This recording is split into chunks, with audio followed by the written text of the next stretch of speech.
வணக்கம். இது பிராம்ப்ட்லி நியூஸ் தமிழின் நேர்காணல் நிகழ்ச்சி. இன்றைய நிகழ்ச்சியில் கலந்து கொண்டு தன்னுடைய கருத்துக்களை தெரிவிப்பதற்காக நாம் தமிழர் கட்சியிலிருந்து வெற்றி தமிழர் அவர்கள் வந்திருக்கிறார். வணக்கம். வணக்கம் ஐயா. நீங்கள் எதுவும் பணமரம் இது ஏறலையா? லேட்டஸ்ட் ட்ரெண்டு நீங்கள் வைரல் ஆகிறது நீங்கள் தான் போல் இருக்கு. அண்ணன் சீமான் தான் போல இருக்கு. பணமரம் ஏறி கல் இருக்கு. ஆனால் அது நீண்ட கால கோரிக்கை. அது பணம் அந்த கல்லுங்கிறது பல தடவை அறிவிச்சிருக்கிறாரு. ஒரு நாள் நான் ஏற வேண்டாம் அப்படின்னு அதை நான் நேற்று நடைமுறைப்படுத்திட்டாரு. இப்போ இந்த கல் இறக்குறதுல பொறுத்த வரைக்கும் என்ன இவங்களுக்கு பிரச்சனைன்னு நினைக்கிறீங்க? இவங்க இப்போது தமிழகத்தில் இதனால பாதிக்கப்படுறது இந்த இது டாஸ்மாக் பாதிக்கப்படும் நினைக்கிறாங்க. இப்போ என்னன்னா அண்ணனே தெளிவாக சொல்கிறாரு, இந்தியாவில் வேறு எந்த மாநிலத்தில் கல் தடை எங்கேயும் கிடையாது, தமிழ்நாட்டில் மட்டும் ஏன் தடை? ஏன்னா எந்த ஒரு முதலமைச்சரோ இல்லை அதிகாரத்தில் இருக்கிறவங்களோ வைன் ஷாப் சாராய கடையை எந்த மாநிலத்திலும் அவ்வளோவா நடத்துறதில்ல. வெறும் முதன்மை அமைச்சர்கள், முதலமைச்சர், அவங்க சார்ந்த குடும்பம், அமைச்சர்கள் இங்கே நடத்துகிறாங்க. ஆளுங்கட்சி எதிர்கட்சி ரெண்டுமே சாராயத்தில் தான் ஓடுது. அப்படின்றப்ப அவங்களுக்கு அது இடையூறாக இருக்கும்னு தடை பண்ணி வச்சுருக்கிறாங்க. இது ஒரு இயற்கை உணவு. இது அளவுக்கு மீறினா இல்லை வேறு ஏதாவது கலந்தால் தான் அது நஞ்சு.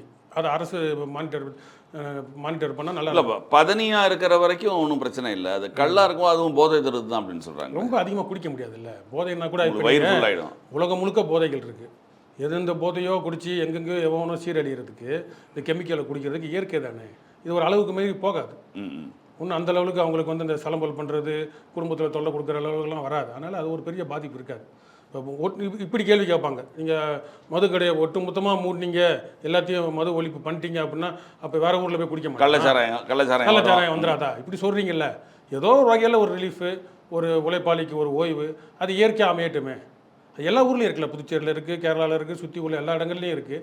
தமிழ்நாட்டில் மட்டும் இவங்க தடை போட்டு வச்சுருக்கிறாங்க. திருட்டுத்தனமாக திராவிடம் அது இப்போ கொஞ்சம் நாளில் உடஞ்சிரும். இதுக்கு இன்னொரு முக்கியமான கேள்வி, திருச்செந்தூரில் இருக்கக்கூடிய குடமுழுக்கு வரப்போகிற குடமுழுக்கு விழாவை தமிழில் நடத்த கோரி நீங்கள் போராட்டம் அறிவிச்சிருக்கீங்க இல்லையா? ஒரு சமஸ்கிருதத்தில் இது ஒரு வழியாக நடந்துக்கிட்டு இருக்கு. அங்கே போய் நீங்கள் தமிழில் தான் நடத்தணும் அப்படின்னு சொல்கிறதுக்கான காரணம் என்ன? சமஸ்கிருதம் நடுவில் வந்தது, ஆரியம். அது சமஸ்கிருதத்தில் இறைவனின் மொழி சமஸ்கிருதம்னு அவங்க சொல்கிறாங்க. அது பாஜகக்காரங்க, ஆர்எஸ்எஸ்காரங்க, அது வடநாட்டுக்காரங்க சொல்லட்டும், அவங்க மொழி அவங்க போட்டுட்டோம், தவறு இல்லை. நம்ம முருகன், இப்போ முருகனை இப்போ அங்கே வடநாட்டில் இப்போ ராமர் கோயில் கட்டினாங்க. இதே பாஜக கோஷ்டி அங்கே வடநாட்டில் ஜெய் ஸ்ரீராம்னு சொன்னவங்க முருகரை பற்றி 2 நிமிஷம் பேசியிருக்கலாமே.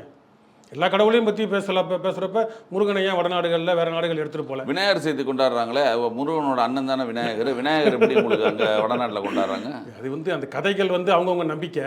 அது அண்ணன் தம்பின்றது அது அவங்கவுங்க நம்பிக்கை. அது வடநாட்டிலேருந்து எல்லா முழுக்க விநாயகரை கொண்டாடுறாங்க. முருகரை தமிழ்நாட்டை கடந்து அவங்க எங்கேயும் எடுத்து செல்றதில்லை. சரியா? அதனால் தமிழில் முருகனுக்கு தமிழ் கடவுள் அப்படிங்கிறதுனால தமிழ் நம்ம எங்காலு. அப்போ எங்காலில் செஞ்சுட்டு அதுக்கப்புறம் இப்போ ஒன்றும் இல்லை. இப்போ நீங்கள் வேளாங்கண்ணி போங்க, இல்லை வேறு எங்கேயாவது கிறிஸ்துவ கோயில்களுக்கெல்லாம் போனீங்கன்னா திருவிழா தமிழில் தான் நடக்கும். அதுக்கு பிறகு ஆங்கில திருப்பலி, மலையாள திருப்பலி, யார் விருப்பப்படுறாங்களோ, எந்தெந்த மக்கள் வராங்களோ அவங்களுக்கு ஏற்றது போல் நடக்கும். அதுபோல் இந்த குடமுழுக்கு அது நடந்தாலும் தமிழ் கடவுளுக்கு தமிழில் முதல்ல குடமுழுக்கு நடத்திட்டு அதுக்கப்புறம் சமஸ்கிருதத்தில் நடத்துங்க. அதுக்கப்புறம் நீங்கள் ஆங்கிலத்தில் கூட நடத்துங்க, இல்லை வேறு ஏதாவது மொழியில் தெலுங்கில் கூட நடத்துங்க. ஒன்றும் பிரச்சனை இல்லை. தமிழில் பண்ணவே மாட்டோம், எதுவுமே செய்ய மாட்டோம், வெறும் சமஸ்கிருதம் மட்டும்தான்றது ஒரு இது. இப்போ பாஜகக்காரங்க, ஆர்எஸ்எஸ்காரங்க அவங்க வடவர் நோக்கு, அவங்க பார்வையெல்லாம் சமஸ்கிருதத்தில் தான் இருக்கும், தமிழர்னு வராது. ஆனால் அந்த திராவிடம்னு சொல்லிக்கிட்டு இவங்க ஒரு அரசு சார்பாக முருகர் மாநாடு போட்டுட்டு இப்போ பாஜக முருகர் மாநாடை கையில் இருக்குது. அப்போ நீ பாஜகவுக்கு எதிராக என்ன செய்யணும்? ஆரியத்துக்கு எதிராக என்ன செய்யணும்? ஒன்றுமே செய்ய வேணாம். ஏற்கனவே உச்ச நீதிமன்றங்கள் தீர்ப்பு இருக்குது, இது தமிழ்நாடு அரசாங்கம் அப்படின்றப்ப தமிழில் குடமுழுக்கு செஞ்சால் அது அவங்களுக்கு எரிச்சல் உண்டாக்கும்ல. ஆரியத்துக்கு எதிரான செயல்பாடு தானே. நீ ஏன் செய்ய மாட்டேன்ற? அப்போ நீ கூட்டுக்கலவை இல்லை. வழிவகையாக ஒரு மரபை நீங்கள் எப்படி திடீர்னு உடைக்க சொல்கிறீங்கன்னு கேட்குறேன். வழிவகனை எத்தனை நூற்றாண்டு ஐயா? வழிவகனை எத்தனை நூற்றாண்டு? முருகன் கோயிலை கட்டினது யார்? சமஸ்கிருதம் ஓதுறவங்க தான் கட்டினாங்களா? அப்போ அந்த நடுவில் திணிப்பு, விஜயநகர பேரரசு மற்ற அரசுகள் வந்ததுக்கப்புறம் அதில் திணிப்பு, ராஜராஜ சோழனுக்கு அப்புறம் 1000 ஆண்டு காலம் இருண்ட காலம் தமிழனுக்கு. அப்போ அந்த நடுவில் திணிப்பு இருந்துட்டு போதும். அவங்கள நம்ம அவமதிக்கல, எதுவும் பண்ணலை. தமிழுக்கு முக்கியத்துவம் குடமுழுக்கில் முதல்ல பண்ணும். இப்போ இது தஞ்சை பெருவுடையார் கோயிலே அது உலக அதிசயன்ற மாதிரி தமிழ் அரசன் கட்டினது. அதுக்கே நீதிமன்றத்தில் போராடி தமிழ்லையும் குடமுழுக்கு பண்ணலான்னு உத்தரவு வாங்கியிருக்கு. அப்போ இது போல் பல கோயில்களுக்கு பண்ணணும்னு சொல்லிட்டு நாம் தமிழர், வீரத்தமிழர் முன்னணியும் பல அமைப்புகளும் நம்ம தமிழர் அமைப்பு, சைவ மத அமைப்புகளும் சேர்ந்து போராடி வாங்கியிருக்கிறாங்க. அப்படின்றப்ப தமிழ்நாட்டில் குடமுழுக்கு செய்கிறதுல என்ன இருக்குது? சமஸ்கிருதத்தில் இன்னொரு பக்கம் செஞ்சுட்டு போங்க, முடிஞ்சவொன்னே செய்யுங்க, அது நம்ம வேணான்னு சொல்லலை. அவங்க அந்த மக்கள், அவங்க விருப்பப்படுற மக்கள் பிராமணர்கள் அவங்க செய்யட்டும், தப்பு சொல்லலை. அதில் மட்டும்தான் செய்வோம்னு சொல்கிறாங்க. அது சரி, அது அவங்களோட பிடிவாதம். அவங்க அரை நூற்றாண்டுகளுக்கு மேலாக, ஒரு நூற்றாண்டுக்கு மேலாக ஆக்கிரமிப்பில் இருந்தால் கூட இந்த திராவிடம் என்ன பண்ணுது? நீ யாருக்கானவன்? அதுதான் இப்போ பெரிய கேள்விக்குறி. இப்போ நீங்கள் பள்ளிவாசல்லாம் தொழுகிறாங்கல்ல, அவங்க வந்து உருதுல தான் தொழுகிறாங்க இல்லையா? அவங்கள்ட்ட போய் நீங்கள் தமிழில் நல்லா சொல்லுவீங்களா? நல்லா புரிஞ்சுக்கணும். முருகன் வந்து தமிழன். இப்போ வந்து நம்ம ஒரு கல்லூரியில் அப்போ இஸ்லாமியர்கள் தமிழர் இல்லை வர இஸ்லாமியர்கள் தமிழர்கள்னு சொல்ல வரல. அதுதான், ஒரு கல்லூரியில் படிக்கிறீங்க அப்படின்னா அலைடு சப்ஜெக்ட் விருப்ப பாடம்னு இருக்கும். நீங்கள் ஃபிசிக்ஸ் படிக்கிறீங்க அப்படின்னா கெமிஸ்ட்ரி எடுக்கலாம், மேக்ஸ் எடுக்கலாம், மற்றதை எடுக்கலாம். அதனால் இப்போ மேற்கத்திய நாடுகள்லேருந்து வந்த மதங்கள், மார்க்கங்களை யார் வேணால் ஏற்றுக்கலாம். நம்மளுக்கு பிடிச்சது மாதிரி ஏற்றுக்கிட்டது தான் அது. இங்கே உள்ளவங்க தான் ஏற்றுக்கிட்டது, அலைடு சப்ஜெக்ட் அது. அதனால் அவங்களும் இஸ்லாமியர்களும் சரி, கிறிஸ்தவர்களும் சரி, அவங்க எந்த மொழியில் உருவாச்சோ அதில் வழிபட்டாலும் ஒரு குறிப்பிட்ட பேர் தான், ஒரு முக்கியமான மந்திரங்கள் மட்டும்தான் அதில் ஓதுவாங்க. ஆனால் அவங்களோட அன்றாட வழிபாடு, திருப்பலி, இறை வழிபாடு, ஓதுறது எல்லாம் எத்தனை இஸ்லாமியர்கள் வீட்டில் உருதே பேசுகிறாங்க தெரியுமா? நீங்கள் பார்த்தது இல்லை. உருது முஸ்லீமாக இருப்பாங்க. உருது முஸ்லீம் தமிழரா? தமிழர் எப்படி எடுத்துக்க முடியும்? அதான் அண்ணன் ஏற்கனவே பேசியிருக்கிறாரு. அப்போ போரா முஸ்லீம், உருது முஸ்லீம், மலையாள முஸ்லீம், தெலுங்கு, அந்தந்த மொழிவாரி தான் முஸ்லீமாக இருந்தாலும் சரி, கிறிஸ்தவனாக இருந்தாலும் அந்த மொழிவாரியில் உங்களுக்கு எப்படி உருது வரும்? எது உருது எப்படி உங்களுக்கு வரும்? மலையாள முஸ்லீம்ன்ற சொல்றீங்க, இந்தியாக்குள்ள இருக்கு. உருது முகலாயர் காலத்தில் வந்தவங்க தானே இங்கே இருக்கிறாங்க. அது இந்திய மொழியே கிடையாதுல்ல. இந்திய மொழியே கிடையாதுன்னா அதான். இப்போ இந்திய மொழிகள்னு எடுத்தோம் அப்படின்னா தமிழ் சார்ந்து தென் மாவட்டங்கள், தென் மாநிலங்களில் உள்ளது, வட மாநிலங்களில் உள்ளது பாலி மொழி, இந்த பாரசீகம், அதெல்லாம் எல்லாம் சேர்ந்து வெளி எல்லைகள்லாம் போகுது, மேற்கத்திய நாடுகள் வரைக்கும் போகுது அதெல்லாம். அதனால் இந்திய மொழிகள்னு குறிப்பிட்டு இந்தி வந்து கடைசி குட்டி அவங்களுக்கு, எல்லா மொழியும் கலந்து கலவையாக இருக்கிறதுனால. இல்லை என்ன கேட்குறாங்கன்னா, இங்கே இருக்கக்கூடியதில் நீங்கள் சொல்லுவீங்களான்னு அவங்களோட இல்லை சொல்கிறோம் இருக்கு. பிஜேபிக்காரங்க அவங்கள பார்த்து கேள்வி என்னன்னா, நீங்கள் வந்து தமிழ்ல இந்து மதத்துக்குள்ளே வரீங்க, நீங்கள் ஏன் இஸ்லாம் மதத்துக்குள்ளே நீங்கள் போவீங்களா அவங்களுடைய கேள்வி. அதுதான், இது வந்து அலைடு சப்ஜெக்ட்டுங்க. அலைடு சப்ஜெக்ட்லையும் அவங்க சொந்த தாய்மொழியில் தமிழ் முஸ்லீம்கள் தமிழில் தான் ஓதுறாங்க, தமிழ் முஸ்லீம்கள் தமிழில் தான் ஓதுறாங்க, தமிழ் கிறிஸ்தவர்கள் தமிழில் தான் திருப்பலி நடத்துகிறாங்க. அது அலைடு சப்ஜெக்ட். இங்கே பிடிக்கலன்னு போனது சரியா. இயற்கை வழிபாடு, மூதாதையர் வழிபாடு, தான் குலதெய்வங்கள், அது போக சைவ மதம், வைணவம் நம்ம உருவாக்கின மதங்கள் தான் இருக்குது. இந்துன்றது டோட்டல் காம்பினேஷனாக போட்டுட்டு நீ மோடியும் இந்து, இங்கே இருக்கிற முனியாண்டியும் இந்துன்னு சொல்லி அது வந்து ஆர்எஸ்எஸ் அவங்களோட வேலை. அதனால் இங்கே மண்ணின் மைந்தர்கள், இங்கே மண்ணுக்கான மக்கள் இருக்கிறாங்க, எங்களுக்கான குலதெய்வங்கள் இருக்குது, அதை தமிழில் வழிபட விடுங்க. நீங்கள் எல்லாம் இந்துன்னு சொல்லிக்கோங்க, நான் தப்பு சொல்லலை. அதில் ஒரு ஒற்றுமையை கண்டா சரி. இல்லை நீங்கள் சொல்கிறீங்க திராவிடம் சொல்கிறாங்க, திராவிடம் சொல்லிட்டு தமிழுக்கு முக்கியத்துவம் தரமாட்டேன்றாங்கன்னு சொல்லி ஒரு இந்து அறநிலையத்துறைன்னு சொல்லி ஒரு துறை வச்சுருக்காங்க. அந்த துறை என்னென்னா, இந்து சம்மந்தப்பட்ட அந்த கோவில்களில் எந்தெந்த ஆகம விதிப்படி நடக்கணுமோ அதை வந்து இவங்க குடமுழுக்கு நடத்துவதே முதல்ல தவறுன்னு சொல்கிறாங்க. பிஜேபி என்ன சொல்கிறாங்க, குடமுழுக்கெல்லாம் வந்து அறநிலையத்துறை நடத்தக்கூடாது, அது கோவிலில் இருக்கிறவங்க டிசைட் பண்ணுறது அதை அப்படின்னு அவங்க சொல்கிறாங்க. நீங்கள் இந்து அறநிலையத்துறையை வச்சுக்கிட்டு ஏன் செய்யலைன்னு நீங்கள் கேட்குறீங்க இல்லையா? அதையே அவங்க தவறுன்றாங்க. இந்து அறநிலையத்துறைன்னு ஒன்றும் இருக்கக்கூடாது, அது எதுக்கு தேவையில்லாமல் இங்கே இருக்கணும், திராவிடத்துக்கு இந்துவுக்கு என்ன சம்மந்தம்னு கேட்குறாங்க. ஐயா, இது ஒரு வகையில் நல்லது. திராவிட அரசியல்கள் வந்து இப்போ அண்ணாதுரை காலத்துலேருந்து இந்த வந்ததுலேருந்து அறநிலையத்துறைன்னு ஒன்று உருவாக்குனது. இல்லைன்னா இன்றைக்கி கோயிலெலாம் நாசமாக போயிருக்கும். தமிழன் கட்டின கோயில் பாரம்பரியம் மிக்கது. பல ஊர்களில் கோயில் எங்கே கட்டினாலும் தமிழன் தான் அதிகமாக கட்டியிருப்பான். நீங்கள் வடநாட்டில் இருக்க கோயிலுக்கெல்லாம் போய் பாருங்களேன், செயற்கையாக இருக்கும். அந்த கோயில்கள் 1000 ஏக்கரில் கட்டியிருப்பான், 100 ஏக்கரில் கட்டியிருப்பான். நீங்கள் தஞ்சை பெருவுடையார் கோயில், நம்ம தென் மாநிலங்களில் உள்ள தமிழன் கட்டின கோயிலெலாம் போய் பாருங்கள், இயற்கையாக இருக்கும். ஒரு கோயிலுக்குள்ளே போகிறப்ப ஒரு உன்னதமான ஒரு உணர்வு வரும். சரியா? வடநாட்டு தப்பாக சொல்லலை, அவனோட வழிபாடு. அவன் லேட்டஸ்ட்டாக கட்டினது மார்வாடி கட்டுற கோயிலெலாம் பார்த்தீங்கன்னா டைல்ஸில் மார்பிள்ஸில் போட்டு பளிங்கு கல்லில் ஏசி உள்ள செல்ஃபோன் கொண்டு போகக்கூடாது, அது இதுன்னு போட்டு கட்டி வச்சிருப்பான். இருந்தாலும் தமிழன் கட்டின கோயில் இயற்கையோட ஒத்து போகிற கோயில். செல்ஃபோன் கொண்டு வந்துட்டாங்க. திருச்செந்தூர் கோயிலில் கொண்டு போகக்கூடாது, பழனி கோவிலில் கொண்டு போகக்கூடாது. அதை வாங்குறதுக்கே ஒரு கியூ, அவ்வளோ கூட்டம் வருது. உங்களுக்கு கேள்விப்பட்டிருப்பீங்க அது இருக்கும். அப்போது தமிழன் கட்டின கோயில்.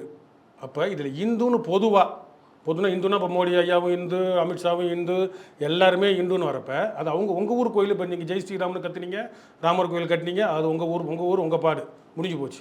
இங்கே இது எங்கள் ஊர். அப்போ எங்கள் ஊரில் எங்கள் மொழி ராமேஸ்வரம் கோயில் இருக்குது, ராமர் கோயில் இருக்குது, கோதண்ட ராமர் கோயில் இருக்குது, வந்து கொண்டுட்டு போட்டோம்.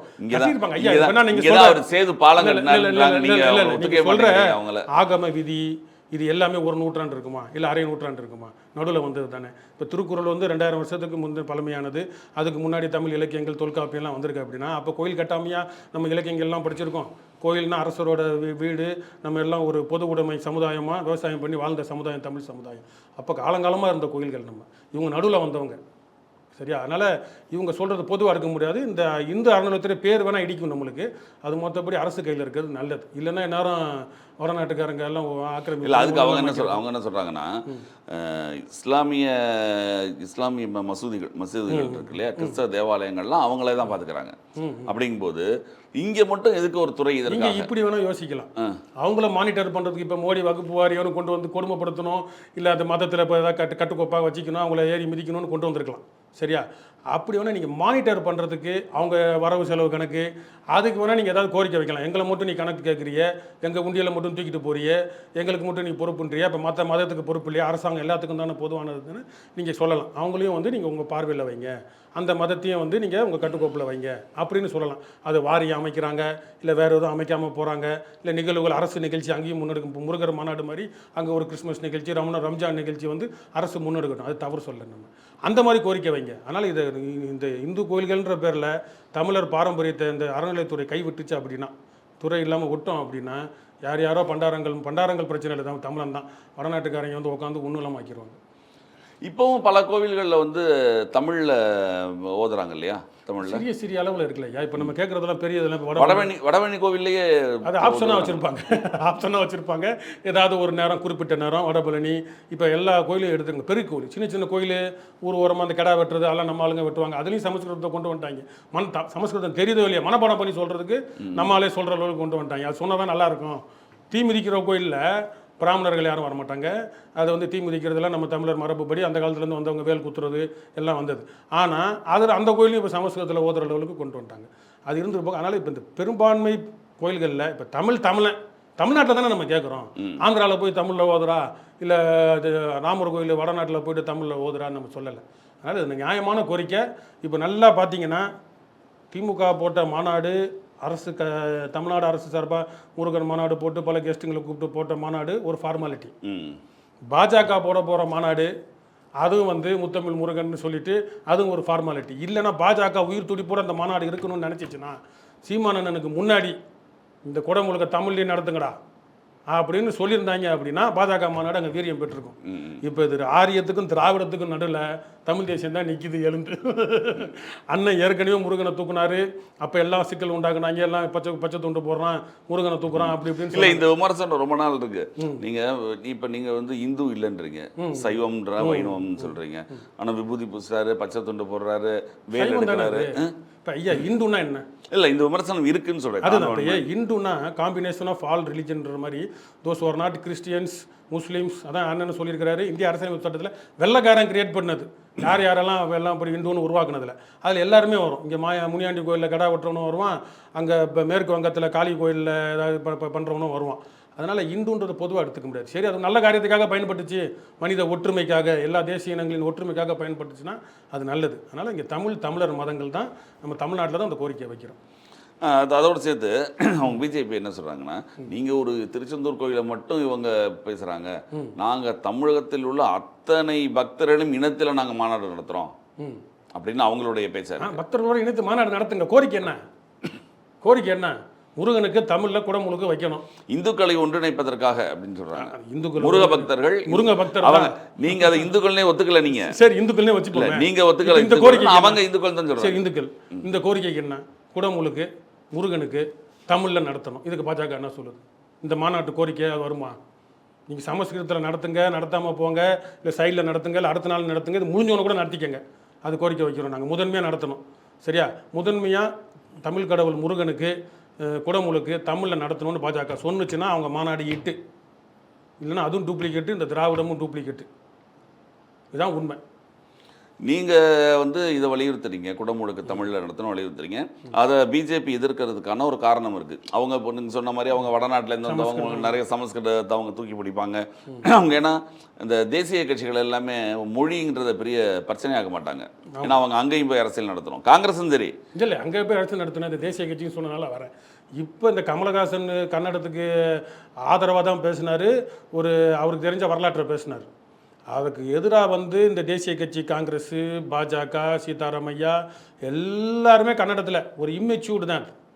கமல் வந்து ஒரு பாசத்துக்குரிய ஒரு உறவை மேம்படுத்துவதற்கு தான் அந்த வார்த்தையை பேசினார். அவர் ஒன்றும் கொச்சையாக அந்த மொழியை தாழ்த்தியோ இழிவுபடுத்தியோ பேசியிருந்தாருன்னா கமலை யார் வேணால் கண்டிக்கலாம்.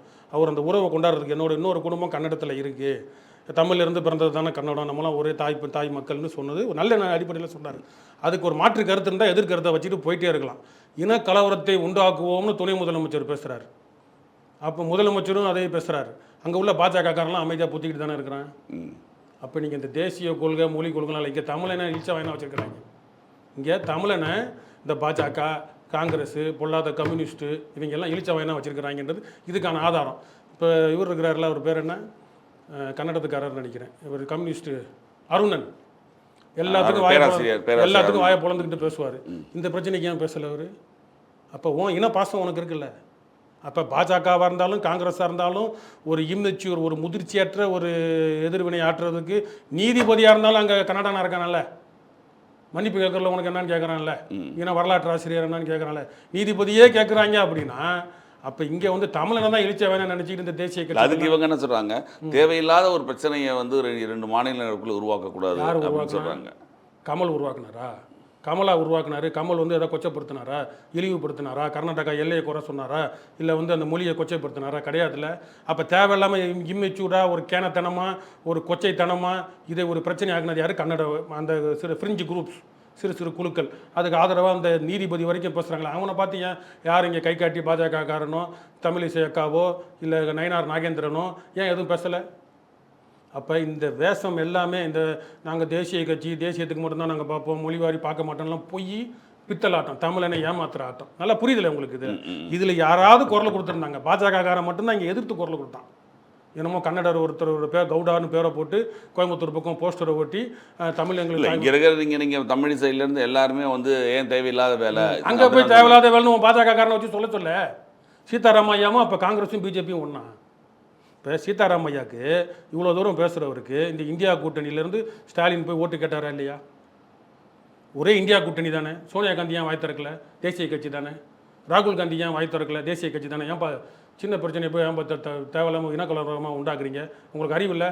நம்மலாம் ஒரே கூட்டணி, நம்மளாம் மோடியை தோக்கடிக்கணும், நம்மளாம் இந்தியா கூட்டணி அப்படி சொல்கிறதுக்கு எவ்வளோ நாங்கள் போகுது?